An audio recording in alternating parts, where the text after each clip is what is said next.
Hey friends, I'm here at my pre-op appointment, so let's see what happens here. Today is Thursday, July 23rd. Basically 2 more weeks left until the procedure, so just gonna get checked out by the doctor, do my pre-op stuff, and hopefully, I want to have more appointments after this, but it's whatever. Gonna sit here. I'm waiting for the doctor to come in so I can get my paperwork filled out for work so I can take off. They checked my I guess my blood pressure, and they said it was a little bit elevated, and they said, did you rush over here? I was like, oh no, I was just really busy at work doing multiple things, supposed to be doing a training, but I'm still doing some teller work that should be somebody else's job, but they need help, so now I really need to start pushing back because they said it was a little high, and I'm just doing too much, trying to make sure everything's together, but I need to start worrying about myself and just focus on my job and what I need to do that day, because I've been tired all week. I've been tired for the past 2 weeks. Like, I've been in bed, going into bed around 5:30, 6 o'clock, because I've been just so tired. But I work a lot at work and then come home and do what I need to do, so hopefully these 2 weeks go by really quickly so I can get the procedure done and so I can really rest and not be responsible to do anything. So I'll let you guys know what happens as soon as I get out of here. Bye. Happy Saturday. It's Saturday, no work day. Yay. I forgot to get back on here to say how my pre-op went, so I'm gonna keep you guys up to date about that. So I have a pre-op on Thursday. Went to the doctor's, got my blood pressure taken.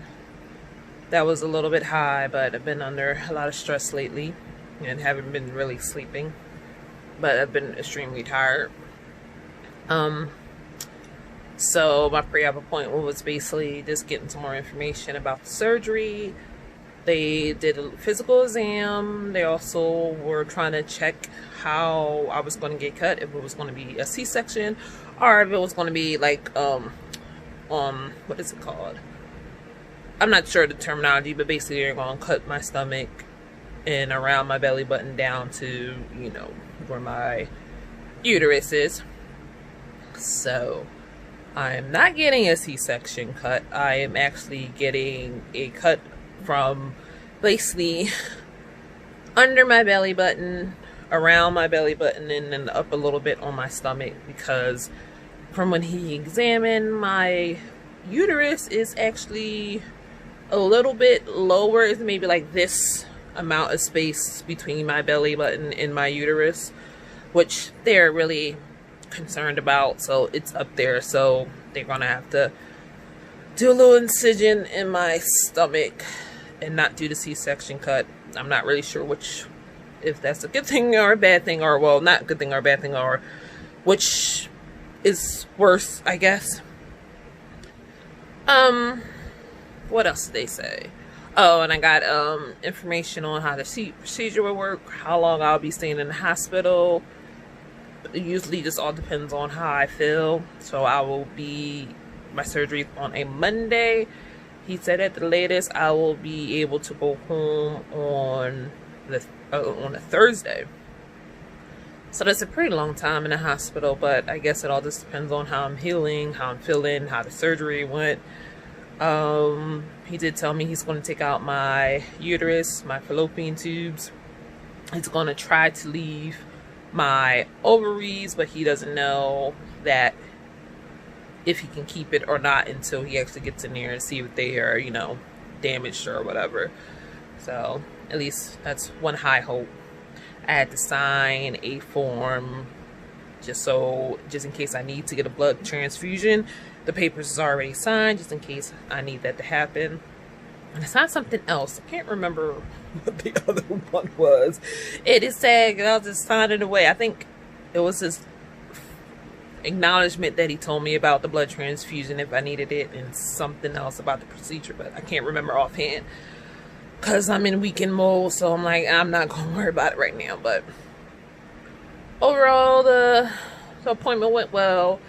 I do have to go back in the week before the surgery. I have to get a blood test to make sure my blood is, at a good level to operate on, but also take a pregnancy test to make sure I'm not pregnant before they do this procedure. But because of COVID, I have to take the COVID-19 test, I think 4 days before my surgery, and the hospital's going to call me and tell me what time and where I'm supposed to go. So I'm not really looking forward to taking a COVID test, because what I see on TV and how the test is being done, I don't want anything jammed up my nose, but I need to take the test because it's the only way they'll admit me in the hospital with a negative COVID test. So I have to go take it 4 days before my surgery. I don't know when yet, but the hospital is going to call me and let me know. The hospital's also going to call me, I believe, the day before my surgery, so I believe probably Sunday.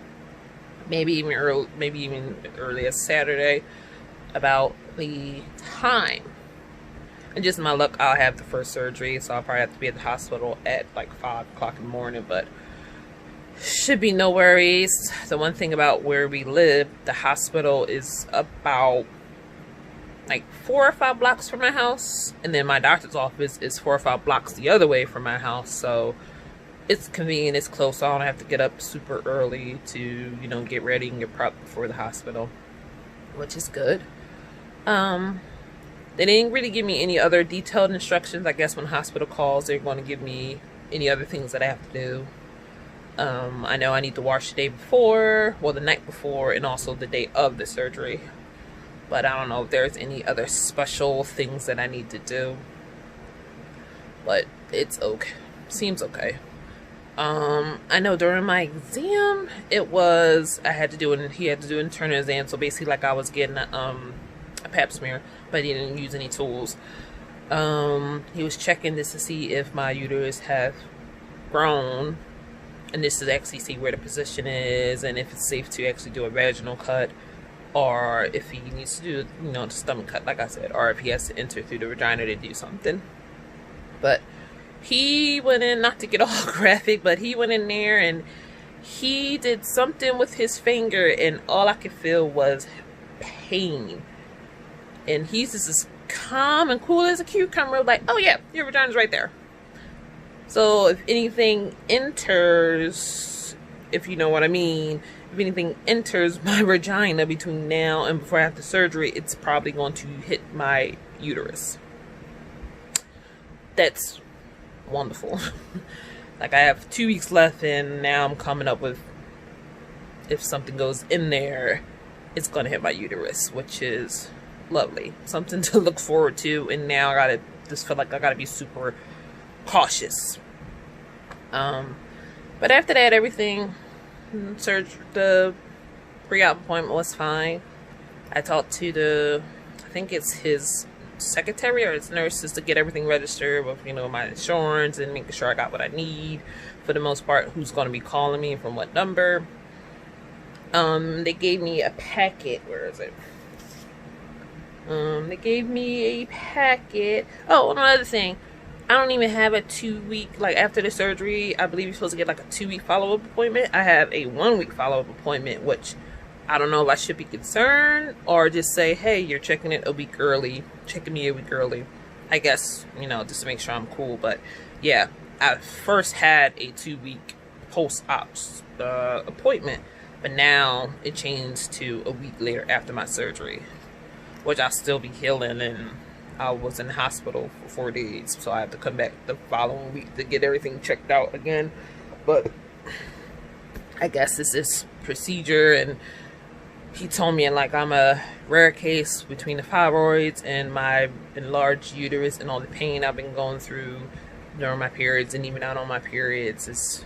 I guess this is precaution, so I'd rather be safe than sorry. But they gave me this little booklet that helps you get ready for your surgery, especially if it's inpatient, outpatient, what you should do before. I can't eat or drink anything after midnight on Sunday, which I usually don't do anyway, so that's not really a problem for me. I know I'll probably be super nervous, so I'll probably won't want to eat anyway.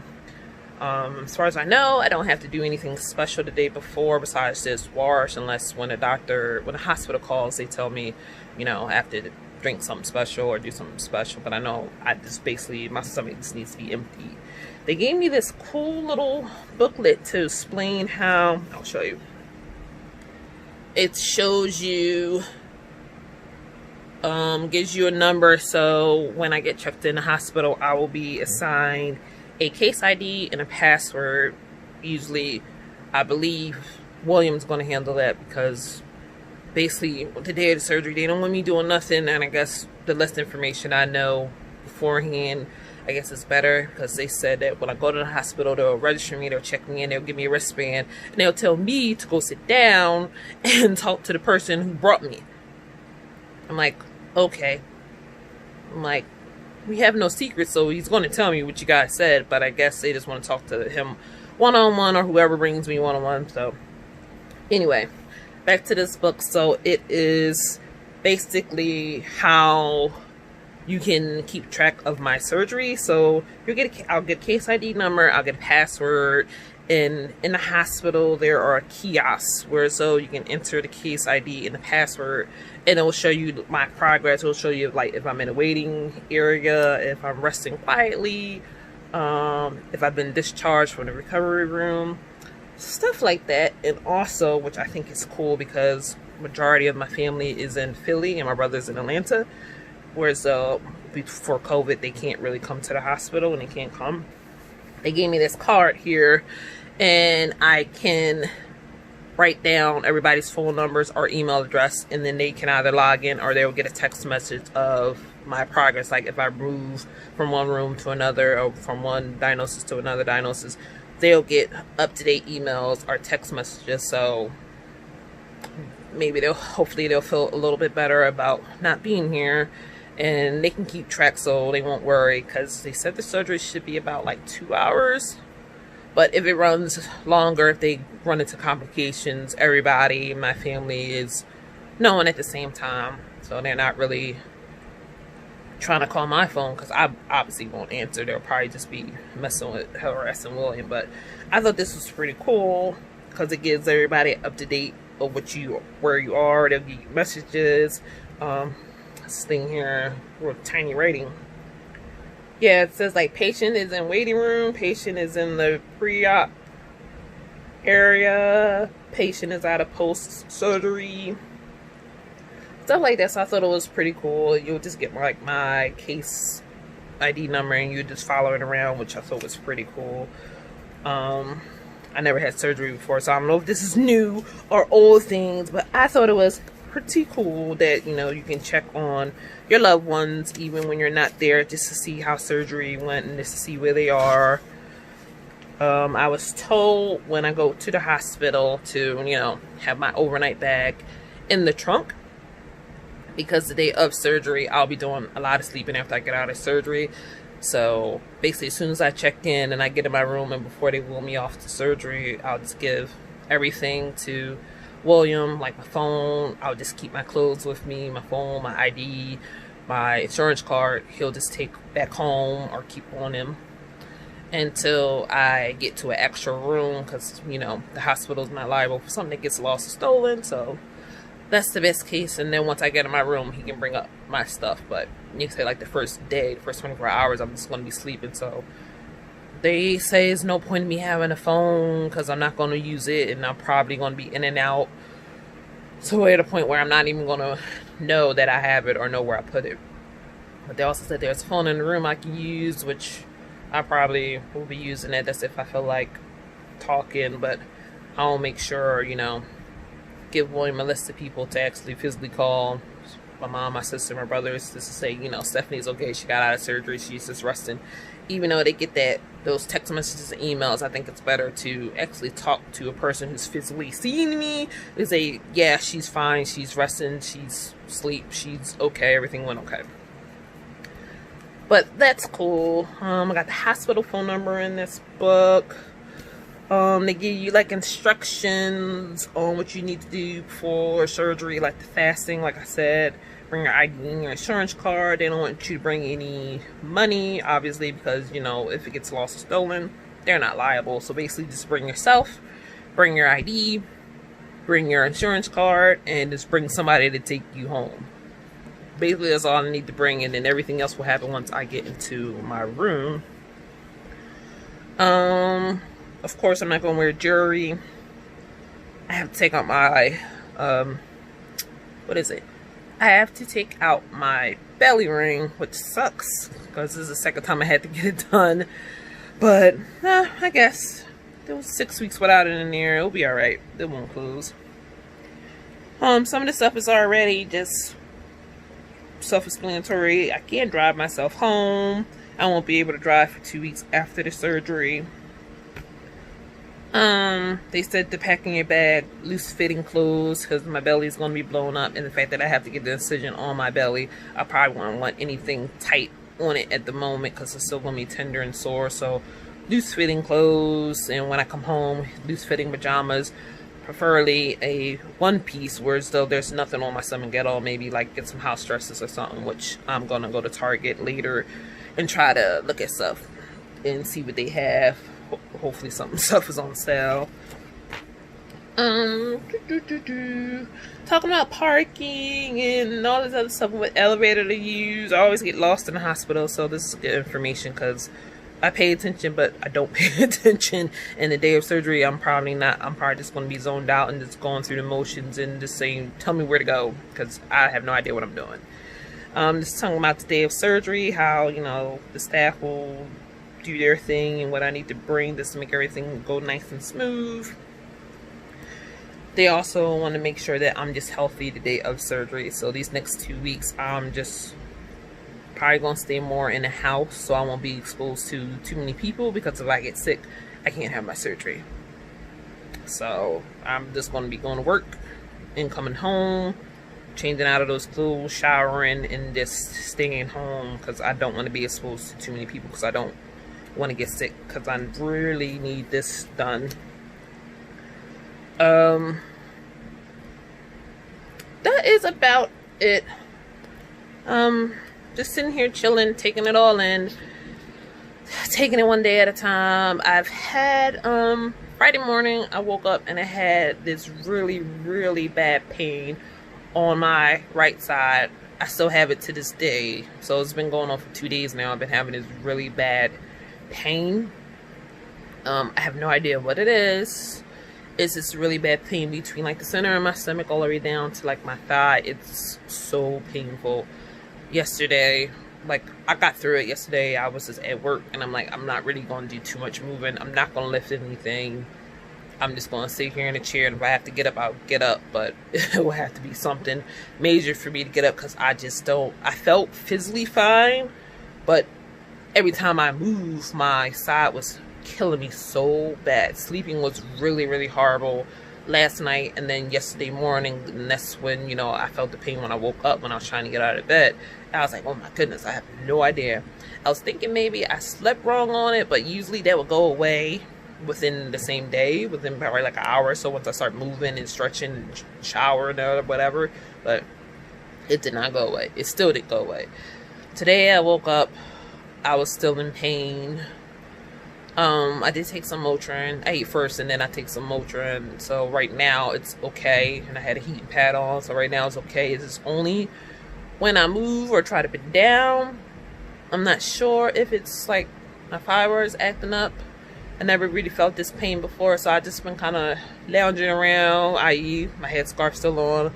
My t-shirts look all drunk because I'm just really in chill mode right now. I'm already in the bed. I'm like, I'm not really doing anything because I just don't feel like it. My body is just tired. My body is telling me I need to just sit down and just chillax, watch a movie, and just take some naps. It's the weekend. That's what you're supposed to do anyway. But yeah, I was telling William if it still hurts tomorrow, I'm gonna reach out to my doctor, because I never had this pain before, and I've been doing it for 3 days now, so if it lasts another day, I'm gonna reach out to my doctor. And I'm not really the person who takes pills when stuff hurts. Like when I have cramps, I'll just deal with the cramps. I'll just eat me some saltine crackers, get some Drell, and I'll take naps, and I'll be sleeping in the fetal position, and you know, the next morning I feel fine. I don't really like taking pills, so I took the Motrin just because I was just in so much pain, and it helped. But I don't want to rely on Motrin. I just want to know why my side is hurting so bad. So I'll probably end up calling the doctor tomorrow anyway. But that is about it. Everybody's fine. Arby's fine. William's fine. Family's fine. Now we are in our 2-week countdown, and I'm excited but also scared. And I guess that's my emotions starting to hit me. So I've been trying to do less. Like I said earlier for the post on Thursday when I went to my pre-op, my blood pressure was kind of high. Just because between stressed out at work and with the surgery and just trying to get everything together at home, I'm just stressed. And I do have help, I do. I just like to keep moving and getting everything done. I know I have surgery in 2 weeks. I want to make sure everything's done in that 1 week, so the week before I don't have to do anything. It's just who I am.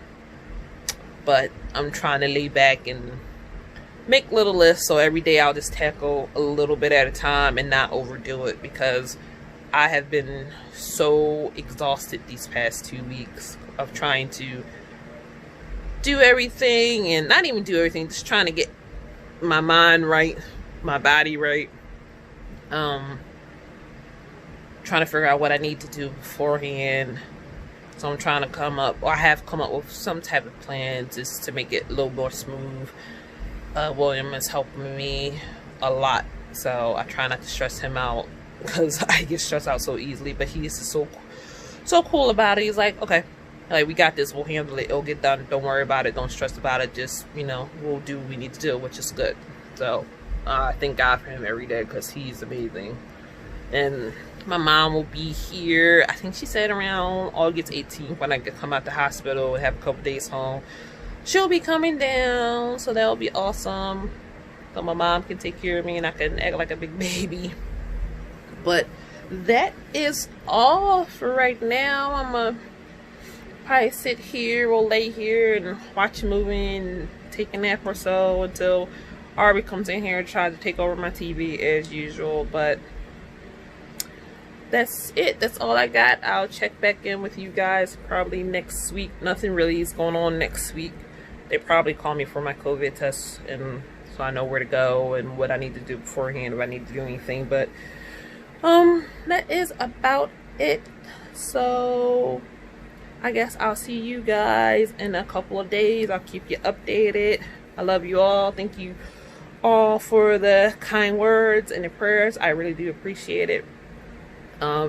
Just take care of yourself, ladies. Listen to your body, listen to yourself, listen to your significant other when they're telling you you need to chill, you need to rest, you need to worry about your body, because us as females and us as mothers in general worry about so much other stuff, and then we worry about ourselves when we have this little bit of ounce of energy left and you're like, I'll be okay. So just take care of yourself. I love you all. Thank you so much for listening in and just being a listening ear, because that's all I really want, is somebody to just listen. Just be a pal, just be your friend. Make me laugh. So that's all I really need, is something to laugh about and get my mind off of what's going to happen in 2 weeks. So I will talk with you guys later. Bye. Enjoy your weekend.